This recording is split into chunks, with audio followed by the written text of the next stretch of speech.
Hi,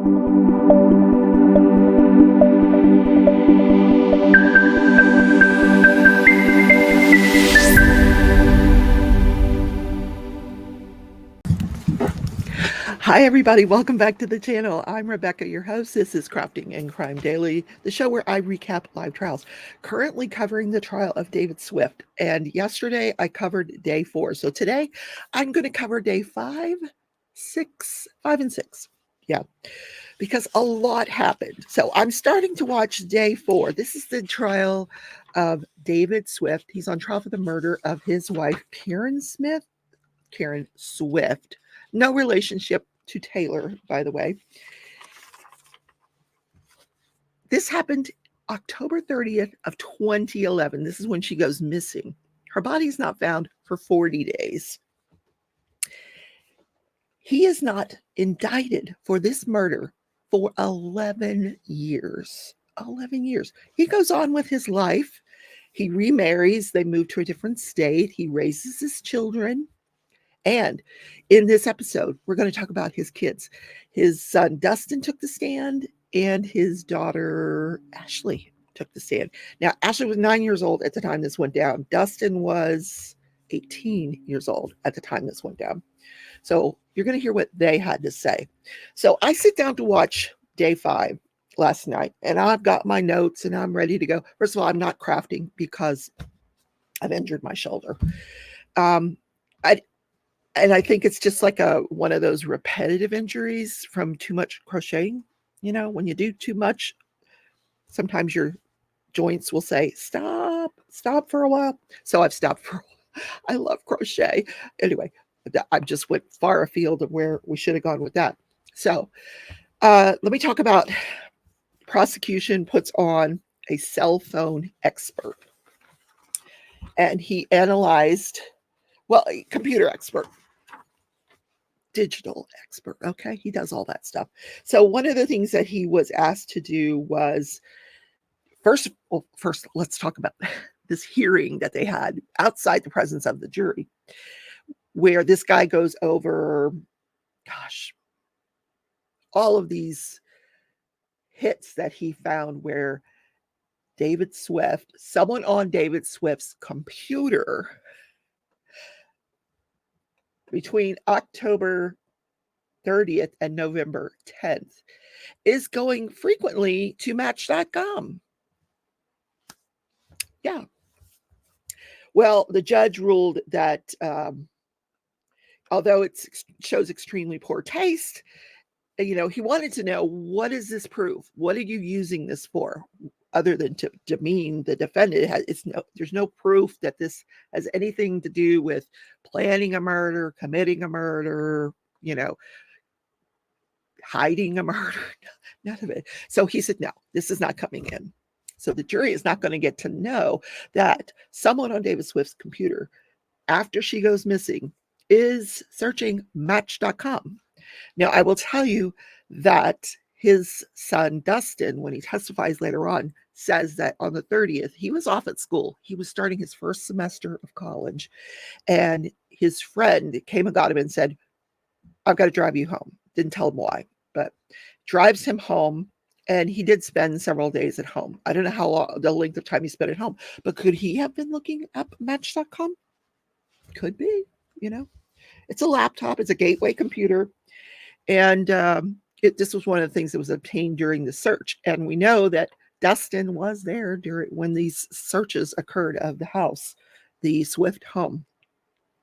So then there were some internet searches, and he looked at yahoo.com, and he said someone between 2:45 a.m.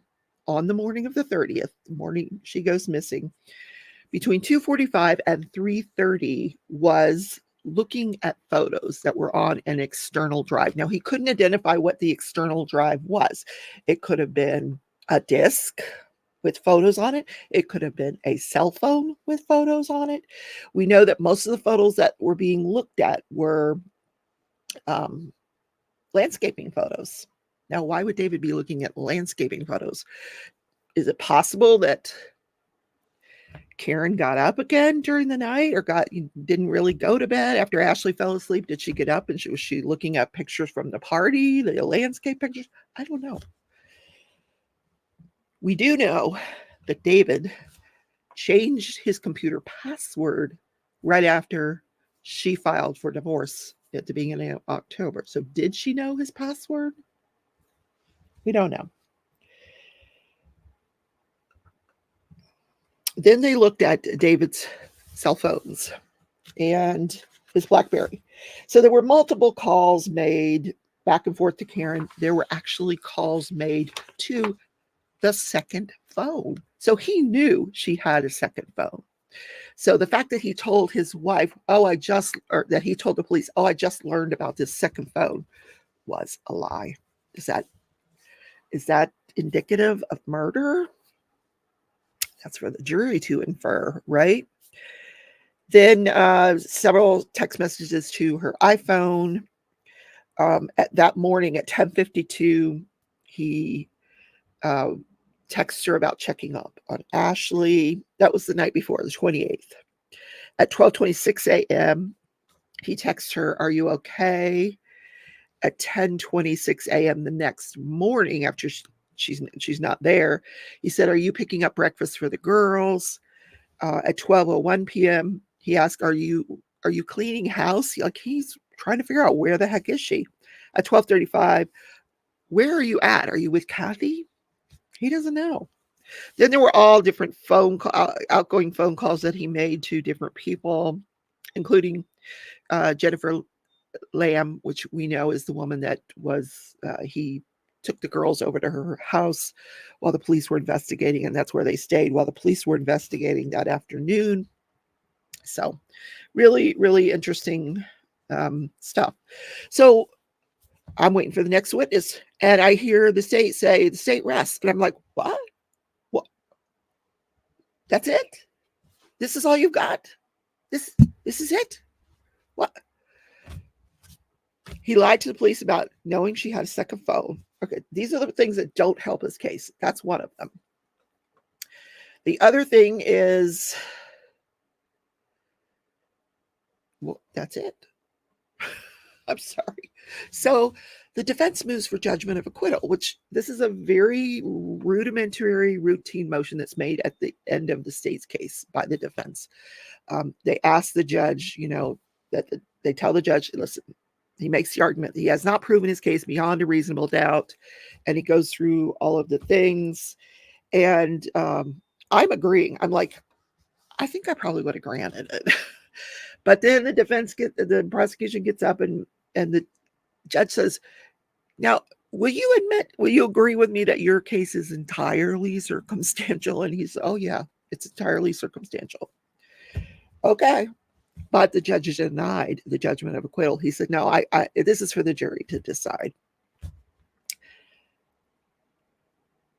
Is there enough to infer the guilt of David Swift by what the defense put on? What I heard was a bunch of neighbors who didn't hear anything, didn't smell anything unusual. So another thing that doesn't help his case is the bleach, the 3 bottles of bleach. Now, the defense, when they're putting on their case during the next day and a half, elicits testimony about an above ground pool that was in the backyard. And the pool was closed. And when you close a pool, I guess there's certain things you have to do. And I guess the inference there would be that's why the bleach was there. Then they talk about they had 2 dogs, and right sometime shortly before she goes missing, the littler dog, Karen accidentally runs over the littler dog. So and the dog is dying. They pick up the dog and take it to the edge of the garage, and everybody says their goodbyes to the dog, and the dog was bleeding. So that could explain the blood stains in the garage that the DNA analyst was not able to identify as human. There you go. So then we get testimony from, the defense put on a tire expert, and he said, yes, that screw could have been picked up on the road. And if you'll recall, the prosecution's tire expert said if all the stars were aligned, if everything was perfectly aligned, yes, that screw could have gotten into there. It said the screw was rusty and there was nothing identified in the garage, no rusty screws to match this rusty screw. I don't know. Yeah, so that was tire expert. Then we heard from Dustin, and here is a clip of what Dustin had to say.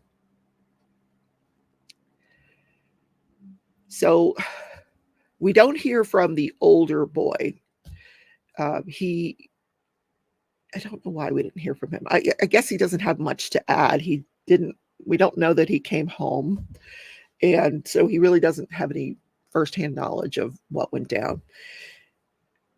Then we hear from Ashley. And I want you to, I'm going to put a clip in the beginning of her testimony where she first starts to testify. You will see, I'm going to show you the defendant. He is bawling his eyes out. Would you like some water or something? I'm good, thank you. Okay. You're not used to testifying, so let me just ask you a few things, okay? Okay. Now, you remember when your mother went missing? I do. How old were you back then? I was 9.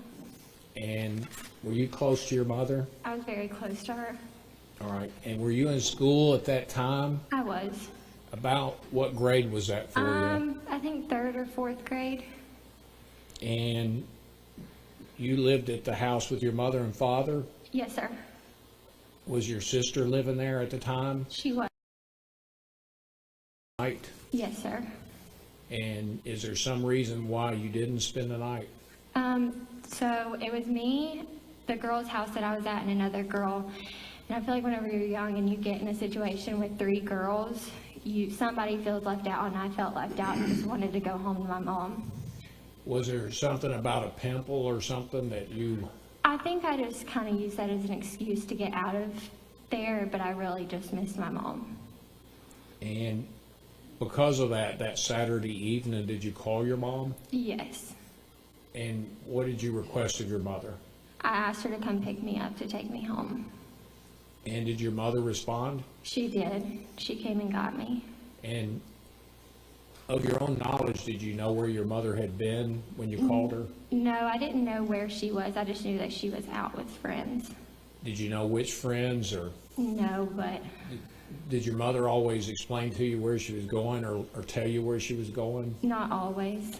Were there some times that your mother would just leave and you would get upset? Yes, there were many times where she would leave and I would beg for her to stay because she was gone all the time.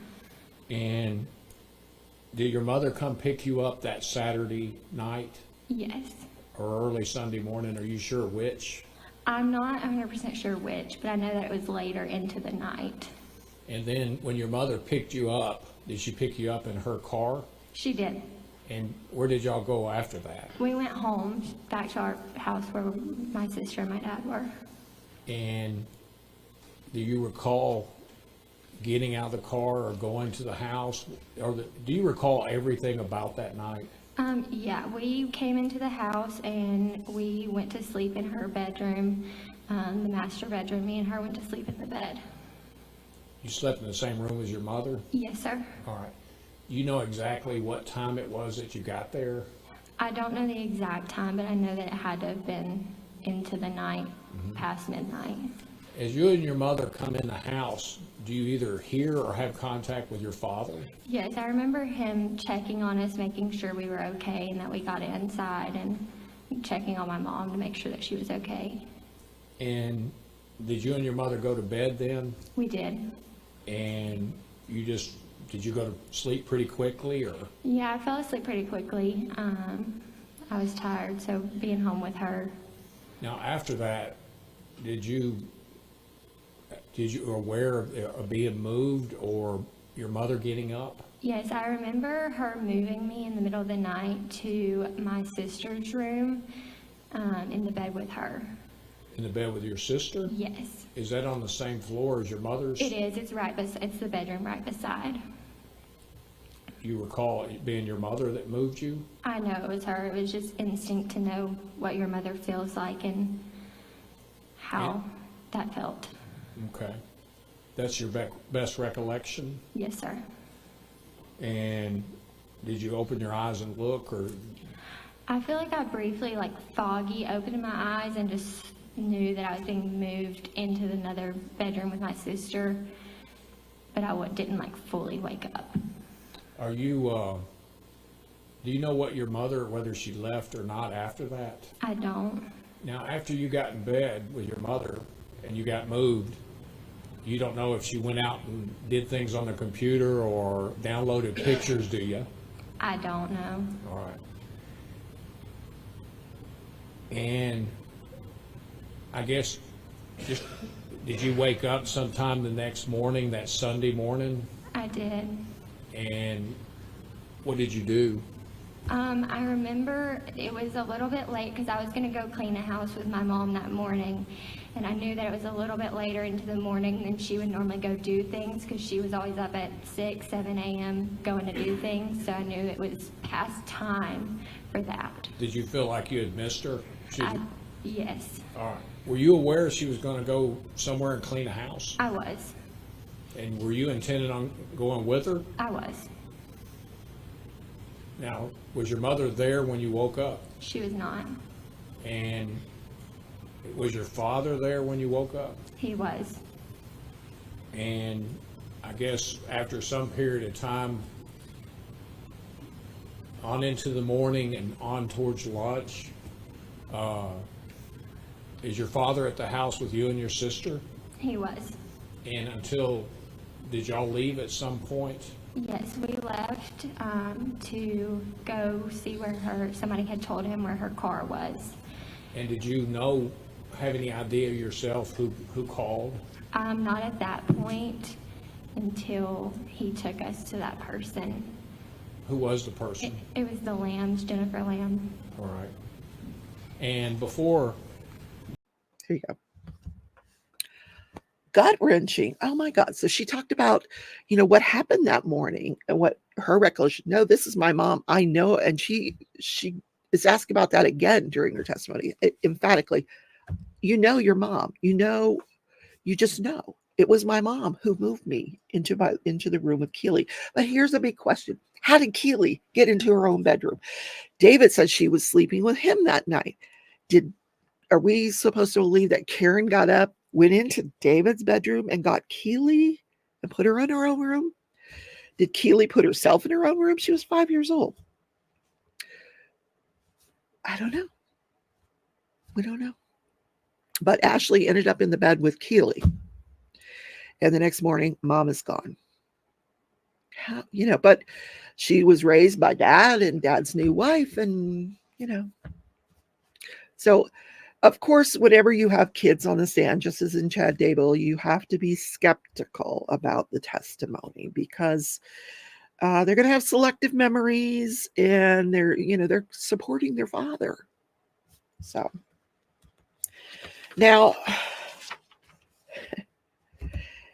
let's go back to David. He didn't notice any smells, anything out of the ordinary because he came back that day from college. He drove home, or his friend drove him home. Nothing out of the ordinary. And Ashley said the same thing. Nothing out of the ordinary. He knew his parents were going through a divorce. I don't know that Ashley was even asked that question. And his brother was actually attending college in Arkansas, not Tennessee, because his brother started attending college when they first moved down there. Now, he talks about going out to look for his mom. He said whenever he could, he would go out to look for his mom because his classes were at night. So I don't know if he was remotely attending these classes. I have no idea, but he would go out to look for his mom. And on one occasion, or actually 2 occasions, he drove by this area where this cemetery is that her body was later located at. And a couple of times he sees this man there with a metal detector. And he thought, that's really odd. So he did stop and ask him one time, what are you doing out here? And the guy said he had lost his watch, but he was wearing a watch. So Dustin thought that was really odd. And then we hear later on from some other defense witnesses that they had also seen a man out near this area where her body had been found, thinking that it's very strange. One person said they were on their way to go hunting and they saw him out there at 5 o'clock in the morning, this person. Now, I don't know what we're supposed to make of that, because if you dumped the body out there, why would you keep going back? And why would you go back with a metal detector? I don't know. I didn't know what that had to do with anything. Now, he admits that his dad had told him before mom went missing that mom had a second phone. So we clearly know that David knew she had a second phone. So we know that he lied to police about him recently learning she had a second phone. He said his mother was an early riser. Then we heard from a next door neighbor. She knew David. She saw the car on the way to the church. She saw him. She had seen David using the crutches and the brace. And she gave David and Ashley a place to stay while their house was being searched. Then we had another witness come on. Also saw this strange man with a metal detector. He saw him a couple times as well. And apparently there was some kind of news report where this man they were interviewing this man, and his name was David Sales. Now, I don't know what the significance of all this is at all. I have no idea. So, and when he saw the guy on the news, he said, yeah, that's the guy that I saw. So I don't know why this guy was always hanging around out there by the cemetery where her body was later found. I have no idea. So then they go into closing arguments. Now, I've filmed the closing arguments. I'm going to put those up as a separate video, but I'm going to put a little clip here just to end this with a little humor. You've got to see the guy in the jacket. Forget about what they're saying. Look at this guy in the jacket. Like,